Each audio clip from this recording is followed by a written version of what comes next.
Hey guys, this is Nick. Welcome to StrangeSpotting. Today we're going to take a look at a very famous piece of footage that I refer to as the Indonesian Pygmy video. I am very excited to present my findings to you, and you might want to stick around until the end for this one, trust me. I really hope you will enjoy this video as much or even more than I did making it.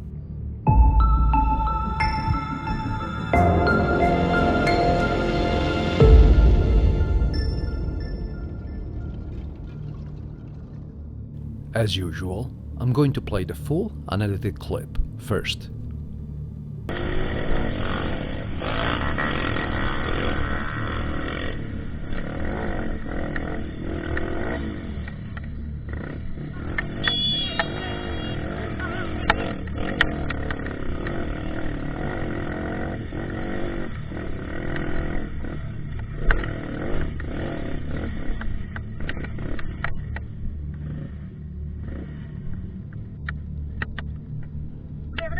Gede.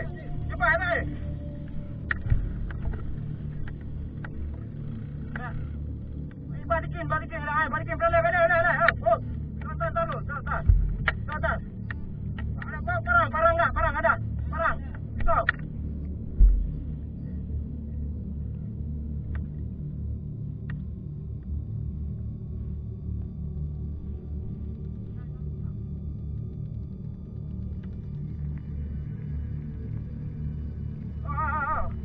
Hati-hati je. Pegang parang dia tadi Tembak. Oh, tongkat. Masuk.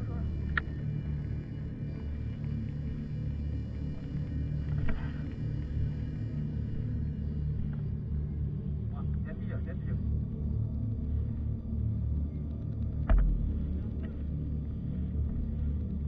Berani dah, Bang. Dalam kali, Bang.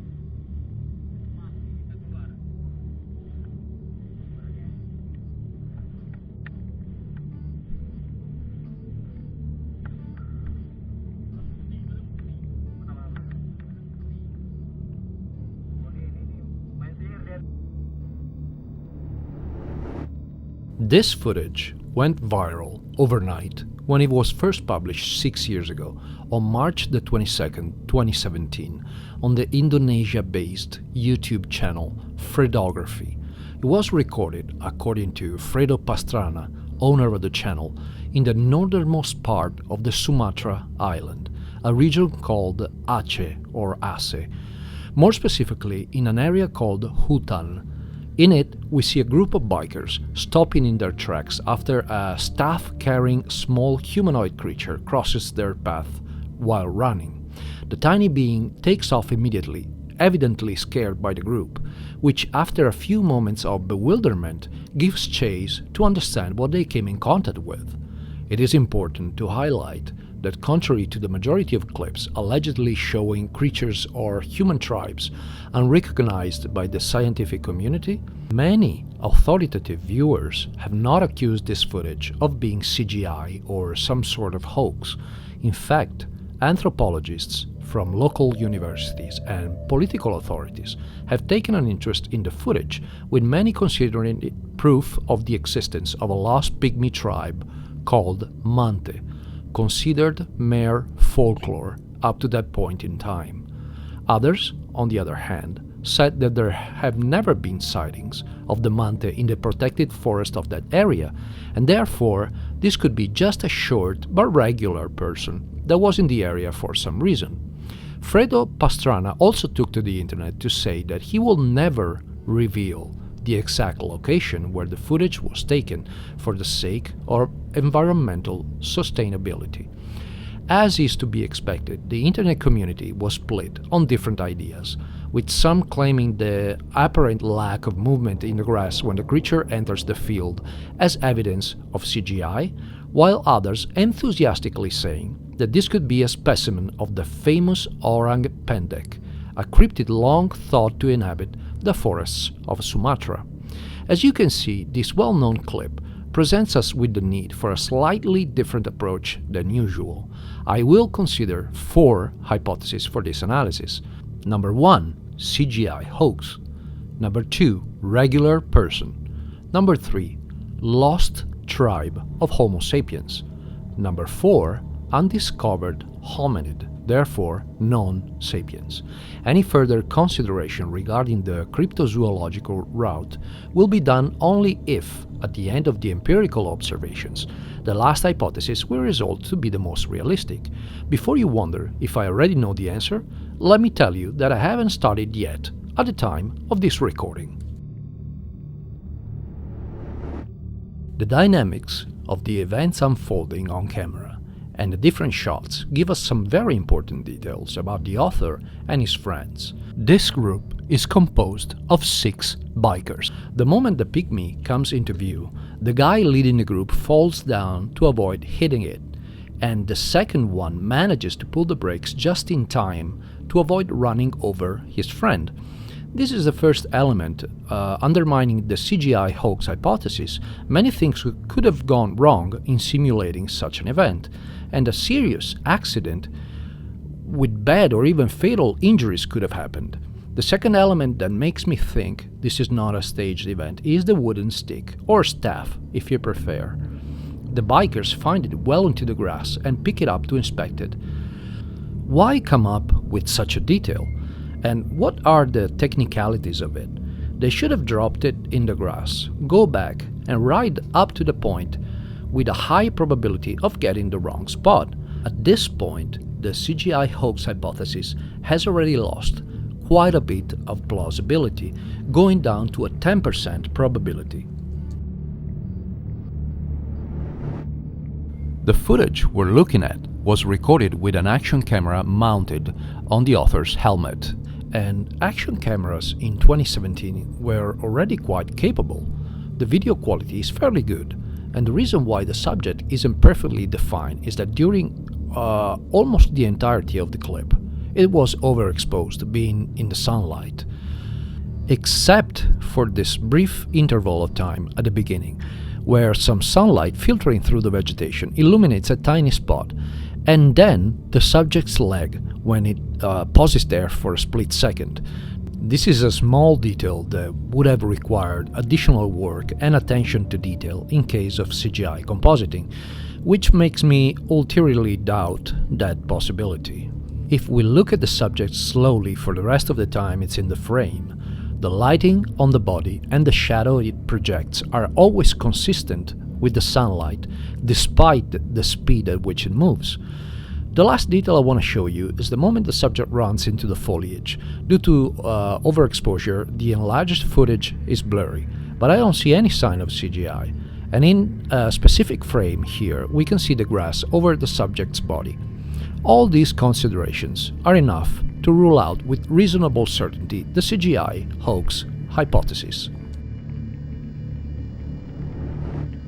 I provide here 3 slowed down segments of the subject running.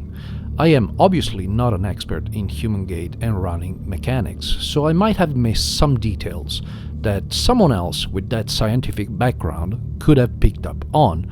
But I watched these 3 segments over and over, and I don't see any significant difference from how humans run. If we compare the scheme of the human run cycle with how the pygmy runs, we can see that it keeps the same upper body posture, strikes with the heel with the forward foot, and swings the arms the same way. We can't tell with certainty yet if this is a Homo sapiens or not, but it's clear that, at least in terms of body mechanics, it is extremely close to us. This means that both the regular person and lost Homo sapiens tribe hypothesis at the moment look more plausible than the unknown hominid one.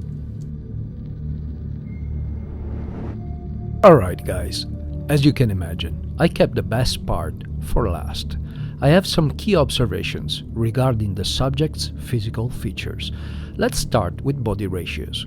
We have this good photogram here that allows for a precise estimate of the leg, the head, and the torso. Unfortunately, we don't have a good visual section of the arm, but the others will suffice. Here are the segments, with the torso one accounting for the neck too. Here are the segments resized as a group to maintain the proportions. And here are the calculations. As you can see, the body ratios pertaining to the lower limbs, the head and the torso, are those of a Homo sapiens. There was something else, though, that seemed off to me. The head width versus the shoulders and the torso. I couldn't find any hard data regarding these ratios in humans, so I decided to calculate them on my own from a standard model used for drawing and compare them with those of the pygmy using this photogram where the entire back side is clearly visible. Here are my results. The head width versus shoulders width is very similar to the model, but they both differ when compared to the length of the torso. I cannot assert that this anomaly is not within the variance range for humans, but I also cannot avoid wondering if this is due to some adaptations to different environmental conditions or a lack thereof, which would mean this is a descendant of another species in the genus Homo, for instance, Homo erectus or Homo denisova. Paleoanthropology has determined that Homo erectus migrated to Southeast Asia around 2 million years ago, and that the recently discovered Homo floresiensis, the so-called hobbit of Flores Island, is most likely an evolutionary line that diverged from Homo erectus. We also know that Homo erectus had a proportionally smaller endocranial capacity than Homo sapiens, and the ratios observed earlier seem consistent with this characteristic. What is an undeniable difference between us and the subject of this clip are the years. Like I mentioned earlier, I watched the clip over and over, slowed down and enlarged, and I took many stills to manipulate through photo editing software. Here they are. I could not single out any detail indicating that the pygmy is wearing some kind of head ornament that could be mistaken for ears, so I must conclude that these are, in fact, his ears. They are elongated and pointed, similar to the archetypical image we all have of elves. Is this an anatomical detail sufficient to declare this an unknown extant hominid? I don't know for sure, but I know that in the animal kingdom it could be enough to consider two different species with different taxonomies. We'll get back to this detail later. What is undeniably proof of this being a different species from us is the height. I used these two photograms to make height estimates. All I need to do is draw a red line to mark the grass average height, draw two light blue lines measuring the height of the grass, two lines respectively representing the pygmy and the biker's height, and resize them to make the blue and red line match. Now we can compare the yellow and the green lines, and we find out that the pygmy's height is 55% that of the biker. Here are the estimates. I considered for the biker a range from 1.6 meters or 5.25 feet to 1.8 meters or 5.91 feet. I mean it in the nicest possible way, but this fella doesn't look very tall to me, so I'm inclined to consider the 1.7 meters or 5.74 feet the most realistic estimate, which means our subject is roughly 3 feet tall. These are fairly accurate estimates, with no more than a 5% margin of error, in my opinion. Now the question we need to ask ourselves is, how short does someone need to be to not be considered a member of our species? I know, of course, that there is a genetic or medical condition called dwarfism, but the subject in this video does not possess any of the typical characteristics of someone affected by such condition. His body is that of an adult without any kind of developmental disorder, so I think a more appropriate comparison to make is with human pygmy tribes. According to anthropometrical measurements taken within known pygmy tribes, the average height of an adult is 4 feet and 11 inches, or 1.5 meters. Our subject is, even at the highest estimate, 2/3 of this height. I think we can rule out the possibility of this being a Homo sapiens altogether. So what exactly is this little guy? I want to point out one last element, the skin complexion. We know that dark skin is an evolutionary trait that emerged in geographical areas with a significantly higher exposition to sunlight as a protection from the potential harm of UV rays. The subject's skin color seems too light, in my opinion, which could mean that this tribe is either nocturnal or that it spends a majority of their lives inside caves. That would also explain the shape of the ears, which look similar to those of bats. Last thing I want to point out is that in a previous video, I analyzed a strange face hiding behind a plant in an Indonesian man's front yard. I concluded in that analysis that it most likely wasn't a human being, but some kind of proto-pygmy.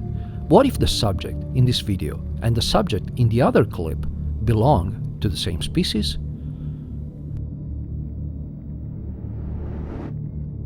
This time, I won't need to compare plausible and implausible elements. What emerged from our analysis is that this is a real creature with similar proportions to Homo sapiens in terms of leg, head and torso, but with different ones in terms of head width and shoulders width versus the torso. Morphologically different ears, a skin complexion inconsistent with diurnal lifestyle in the Indonesian climate, and a height incompatible with that of Homo sapiens.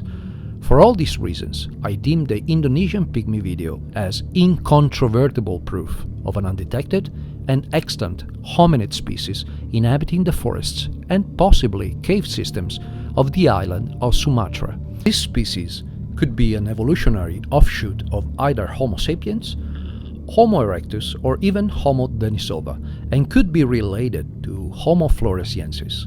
I don't have sufficient elements to know if this is indeed a member of the Mante tribe, but if it is, then the Mante tribe was never an ancestor of modern-day Indonesians as considered up until now. I also have no way to establish if this species has any connection with the cryptozoological mystery of orang pendek, but given the eyewitness descriptions being consistent about the hair-covered body and the ape-like features, I'm inclined to dismiss it. Do you agree with this analysis? Is there any specific footage or mystery that you would like me to analyze? If so, let me know in the comments. I really hope you enjoyed this video, and if you did, it would really help StrangeSpotting grow if you could hit the like button and subscribe for more content like this. Thanks for watching, and see you in the next one.